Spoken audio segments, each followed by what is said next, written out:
사무엘상 16장에서 기름 부음을 받고 왕이 될 거란 얘기를 들었던 다윗은 사무엘하 5장에 이르러서야 온 이스라엘의 왕이 됩니다. 16년에서 20년 정도의 긴 기다림과 온갖 고생 끝에 왕이 된 거죠.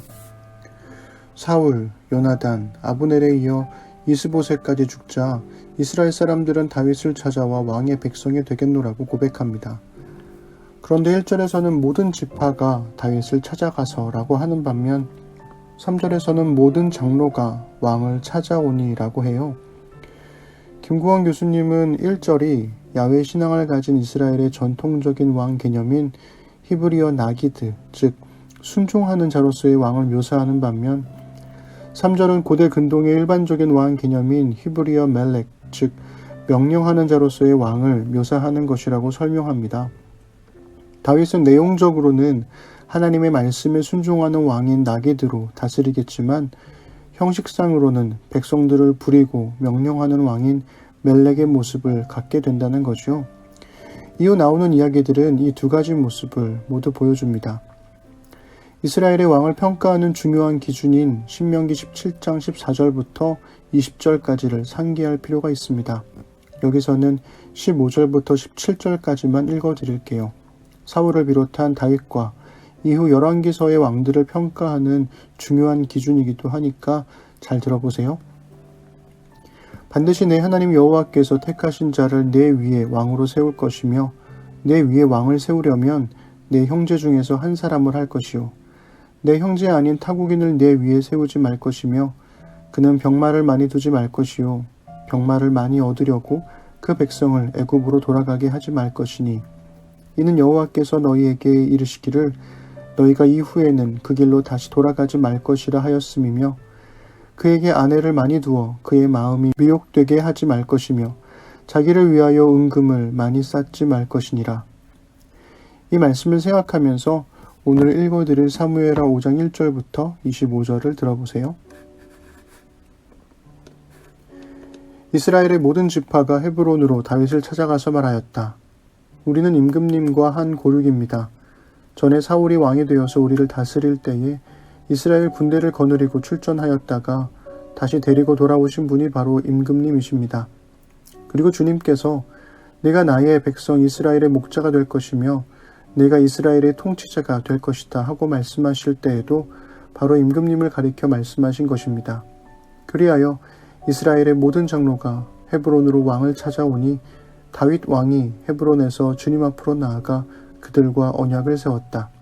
그리고 그들은 다윗에게 기름을 부어서 이스라엘의 왕으로 삼았다.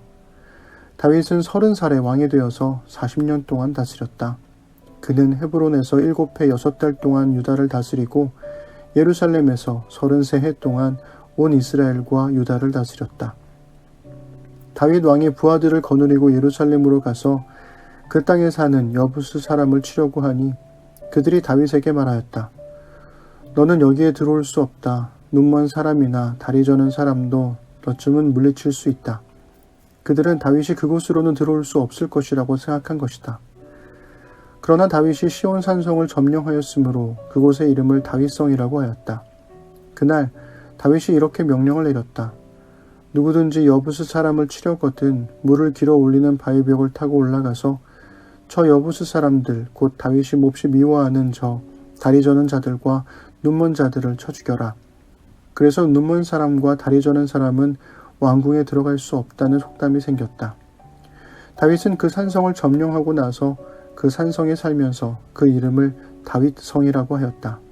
그가 성을 쌓았는데 밀로에서부터 안쪽으로 성을 쌓았다.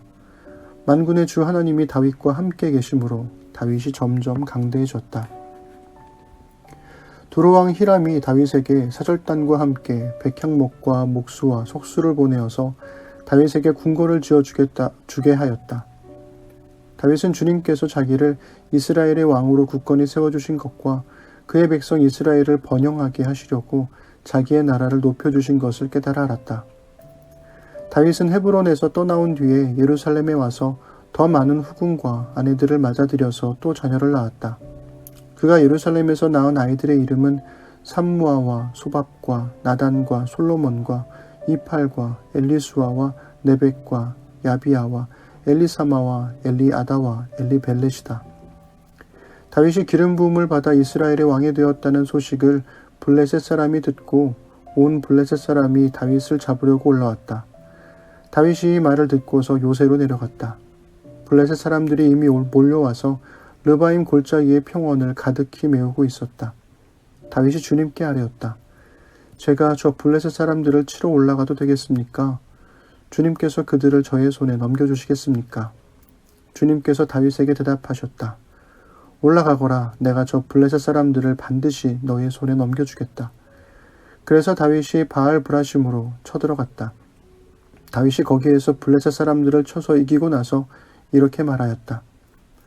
홍수가 모든 것을 휩쓸어 버리듯이 주님께서 나의 원수들을 내 앞에서 그렇게 휩쓸어 버리셨다.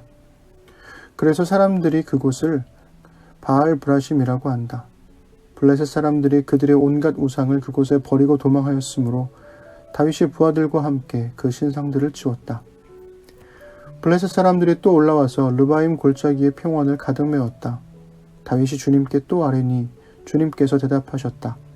너는 정면으로 그들 쪽으로 올라가지 말고 그들의 뒤로 돌아가서 숨어 있다가 뽕나무 숲의 맞은 쪽에서부터 그들을 기습하여 공격하여라. 뽕나무 밭 위쪽에서 행군하는 소리가 나거든 너는 곧 진격하여라. 그러면 나 주가 너보다 먼저 가서 블레셋 군대를 치겠다. 다윗은 주님께서 명하신 대로 게바에서 게셀에 이르기까지 쫓아가면서 블레셋 군대를 무찔렀다. 아멘. 다윗은 고대 근동의 일반적인 왕들처럼 침략 전쟁을 하여 여부스의 예루살렘을 차지하고 많은 첩과 아내들을 두었습니다. 두로왕 히람의 도움을 얻어 자기만의 왕궁도 지었죠. 다윗은 그 모든 일들을 통해 하나님께서 자신에게 승리를 주셨음을 고백합니다. 하지만 이런 일들을 다른 관점으로 볼 수도 있습니다. 다윗의 예루살렘 정복은 여호수아가 시작한 정복을 완성하는 의미이기도 합니다. 두로왕 히람이 왕궁을 지어준 것은 강성해진 다윗과의 교류를 통해 내륙으로의 무역로를 확보하기 위한 전략이기도 했죠. 예루살렘에서 온 이스라엘의 왕이 된 다윗이 많은 후궁들을 두었다는 것은 고대 왕들이 외교적 안정을 위해 취했던 정략 결혼이기도 했습니다. 성경은 아직 다윗의 이런 행보에 대해 어떤 평가도 하지 않습니다. 좀 더 두고 볼 일이죠. 왕으로서의 다윗의 명민함은 어느 지파에도 속하지 않은 땅이자 베냐민 지파와 유다 지파의 경계에 있던 예루살렘을 정복하여 왕의 개인 소유로 삼았다는 겁니다. 예루살렘은 동서남이 산으로 둘러싸인 천혜의 요새였고 정치적 중립도시이기도 했기에 다윗은 어느 지파에도 치우치지 않을 수 있는 정치적 자산을 확보한 셈이죠. 9절에 보면 밀로에서부터 안쪽으로 성을 쌓았다고 했는데요. 밀로는 인공으로 조성한 테라스 지형을 뜻합니다. 즉 가장 높은 곳인 왕궁으로부터 비탈을 따라 건물들을 지은 것이요. 여기서 우리는 사무엘서 전체를 통틀어 가장 중요한 사건에 주목해야 합니다. 이스라엘을 괴롭혔던 블레셋을 물리치라는 명령. 사울은 두려움 때문에 죽을 때까지 블레셋이라는 벽을 넘지 못했지만 다윗은 블레셋을 물리치죠. 여기서 다윗은 하나님께 묻고 순종하는 나기드 왕으로서 승리합니다. 사무엘상 4장의 전쟁에서 승리했던 블레셋은 이스라엘의 언약궤를 가져갔었잖아요. 그런데 사무엘하 5장에 이르러서 다윗은 전쟁에서 패하고 도망친 블레셋이 버리고 간 우상들을 전부 치워버립니다. 우상을 되찾기 위해 또 쳐들어온 블레셋도 그마저 물리쳐버리죠. 이스라엘의 왕은 하나님의 명령을 따라 하나님의 백성을 지키고 돌보는 사람입니다. 그렇게 함으로써 하나님의 백성들을 하나님의 백성답게 세워가는 사람이기도 하죠. 주님께서 명령하신 대로 다스리는 왕은 먼저 주님께 묻고 듣는 왕입니다. 하나님의 말씀에 순종하려면 하나님의 말씀을 읽는 게 먼저인 것처럼요.